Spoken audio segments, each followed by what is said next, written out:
Hey everybody, Christian from Treasure Town here, and I just purchased the collection in front of us for about $1,040. I think that I got a phenomenal deal. I'm really excited about this buy, and I wanted to sort of show it off and go through coin by coin because I didn't even, some of this I asked for, but I didn't negotiate on prices too much, and I want to go through, but I felt like I was able to go to a source where I've gotten some good deals in the past, so excited to take a look through, see what's inside, and I guess we'll just start maybe with this stack of coins, and we'll get into some of the other stuff. This video is sponsored by Whatnot, a live stream auctions and shopping app that I frequently sell coins and collectibles on.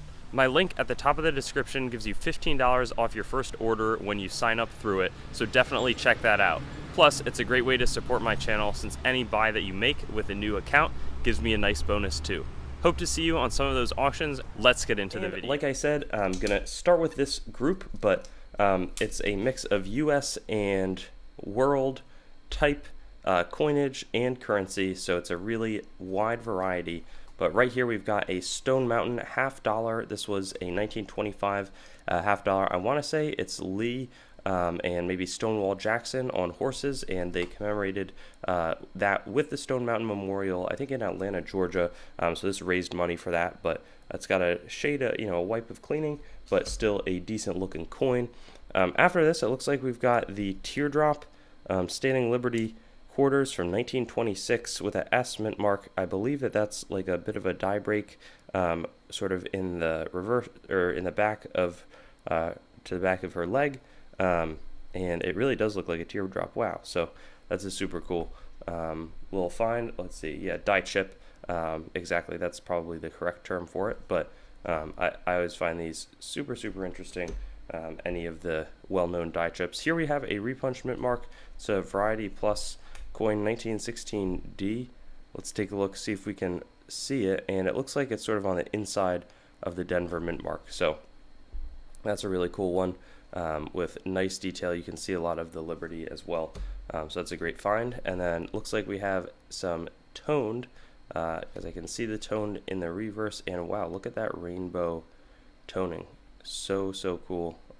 Really nice flashy coins here, very pretty, sort of a upper tier of toning. I guess not good enough to go off to the graders, but I mean, maybe, I don't know, what do you guys think? But probably not like in the 68 range necessary. But I mean, man, look at that coin. Super pretty. Some stunning coins here. Really nice rainbow tone to them. 1954D. I also like that they're not all like 1964s. Some of them are pretty flashy earlier ones, and often those are the ones that seem to be able to have the tone. But man, I really like. There's the Roosevelts tone well, and they also have like a lot of depth of toning. You can have tons of different colors on them. That makes them a really nice, series to collect and own, and look out for the toners. So some gorgeous coins. We'll see. It looks like maybe all of these rest of the stack is toners. Here's a 64D. I mean, that's probably my favorite type. I actually like a deep fire red orange. I prefer that to the like total rainbow. So sort of an interesting, I don't know how other people here feel, but looks like we've got some key date nickels, 1950D, with some toning as well. These, I feel like these also tone not as rainbowy, but really pretty coins. And this is the key date of the Roosevelt, or of the, oh my gosh, I said Roosevelt, Jefferson nickel. I like that toning a bit more, sort of has some blue hues. Right here we've got a nice details, but 1834 cap bust dime, and then this one also cap bust dime. That one actually is pretty solid. It's been worn, but it's got a really nice appearance to it. And then we got a few Standing Liberty dimes as well. 1875 with the mint mark in the bow. Here we've got what looks like an 1877 and an 1891. Very cool. We'll keep moving here. Maybe I'll take a look at some of this currency. It's not from this, whatever this link is, NFC, NF coins, NFC coins, but this is really nice fractional currency, and these are actually pretty attractive looking notes, I think. So that's very cool.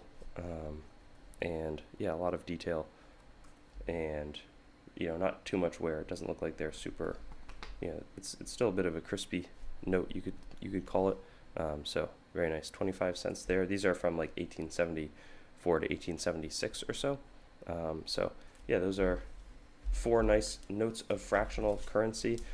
Looks like this could be some Indian head cents. Let's see. Oh no, these are Civil War tokens, which I think are even better.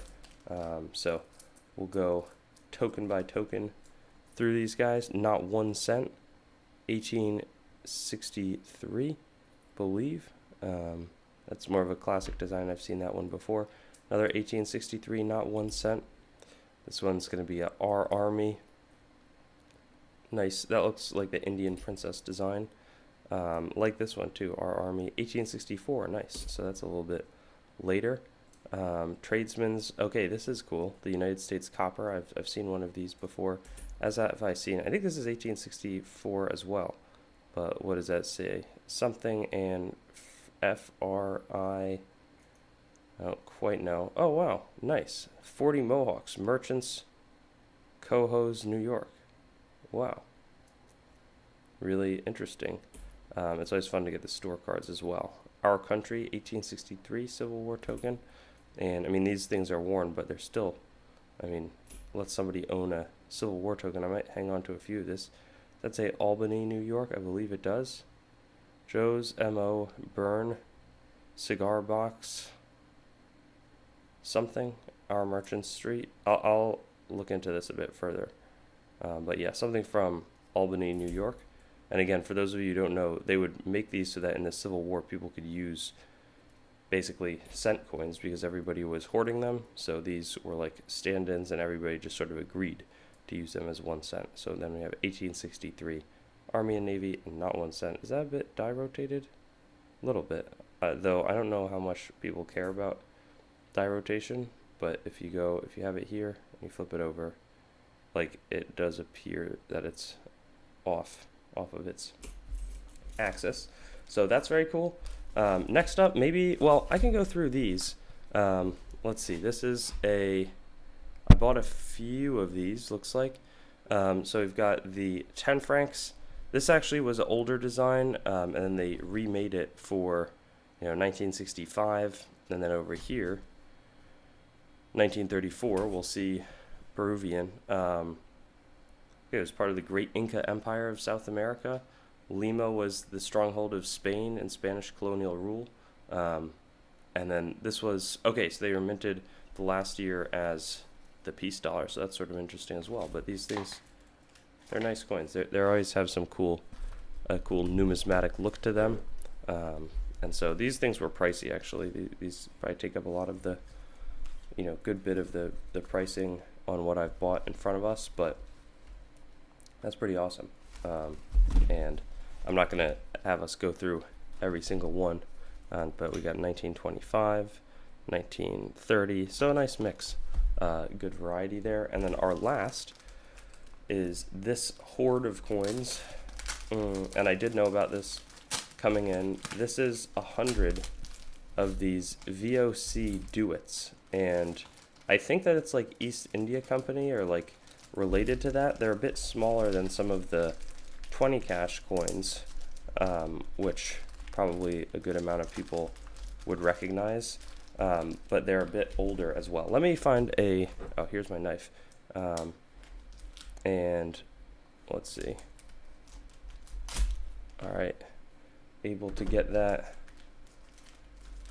cut, and we'll now see. I'm just like curious at the overall quality of these, but it was like a mini hoard, and I was able to get them at what I thought was a very attractive price. But 1787. I really like how they clearly have the dates. 1781. These are all early. 1737. That's an old coin. 1750. Man, these have a lot of history, and I'll try to do a post edit, sort of to just give everyone watching a little bit more info on what these are, what they represent. But a very, very cool hoard of 1747, 45, 48, you know, and they've all got like clear dates, 1753, and that looks pretty similar to the East India Company crest. So for, I forget exactly what, you know, because I think I bought these, I want to say it was like somewhere near $4 a coin, and like I thought that could definitely sell them for more than that, but I had to buy them in a pretty significant bulk amount to get there. So anyways, super cool coins. Definitely happy with that buy, and I think the whole thing coming together nicely because we got all those. We've got this nice fractional currency, and then a really nice mix of type coins, toned coins, you know, whether it was all of these, you know, for right around $1,000, a little bit over it. I mean, I think this one's going to go into my personal collection, as will one of the teardrop coins. Could be one of the nice toned war nickels, and you know, I'll have so many of these that maybe they'll make their way in as well. I mean, but yeah, look at that. That's like a really nice coin. So anyways, very excited, and I'll always report back with any buys that I'm making. So I'll see you on those videos. Thanks for watching the video, and don't forget to like, comment, and subscribe. Also, be sure to visit our website, treasuretown.com, to stay up to date on everything going on the channel and possibly get some great deals on coins and collectibles. We look forward to seeing you on our future videos, and best wishes until then.